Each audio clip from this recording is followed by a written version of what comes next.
ముంగట నీళ్లు ఉరికొస్తున్న అలలు సన్నటి ఉష్కే ఒడ్డుకు టూరిస్టులు ఇంతకీ బీచ్ ఏడనుకుంటున్నారు మన కరీంనగర్లోనే చుట్టుముట్టోళ్ళు వచ్చి పొట్టు ఎంజాయ్ చేస్తున్నారు.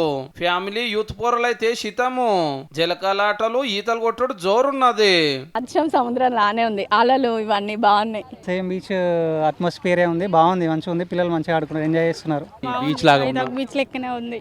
అగో కరీంనగర్ లో సముద్రం ఎక్కడిది బీచ్ ఎక్కడిది అని పరిశాన్ కాకుండ్రి. ఇది లోయర్ మానేర్ డ్యాము. నీళ్లు తమాము గుంజే వరకు ఉసుకెదేలి బీచ్ లెక్క అగుపడుతున్నది.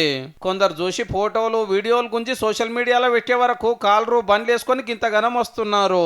ఇదే సోషల్ మీడియా కొంచెం వైరల్ అవుతుంది.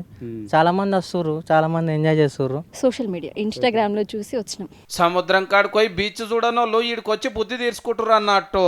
పెళ్లికి ముంగట తీసుకునే ప్రీ వెడ్డింగ్ షూట్లకు అయితే ఖతర్నాక్ లొకేషన్ దొరికినట్టు అయ్యింది. గోవా అటు ఇటు పోవాలనుకున్న వాళ్ళు, పోలేక ఉన్న వాళ్ళు ఇక్కడికి వచ్చి ఎంజాయ్ చేయొచ్చు. గోవా ఈడికి వస్తే అయిపోతుంది. గోవాకు పోయినా ఎప్పుడన్నా? గోవాకు పోలే, ఈడికి వచ్చిన తర్వాత ఆడికేమో అంతేనా? ఆ నెత్తికి గుండ్రాటి టోపీ పెట్టుకొని పూల సొక్కా తోడికి లాగు మీద ఫోటోలు దిగి పంపితే పక్క గోవాకు పోయిండ్రేమో అనుకుంటారేమో దప్పుకున్న చూసిన వాళ్ళు. గంత ముద్దుగుందట మరి. ఆయితారం సెలవుల పూట అయితే జాతరే నడుస్తుంది. అంత మంచిగానే ఉన్నది కానీ లోపలికి పోవుడు చాలా డేంజరు. మస్తు లోతుంటదట మరి. కొసకే ఉంటే మంచిది, జర పైలముండుండ్రి.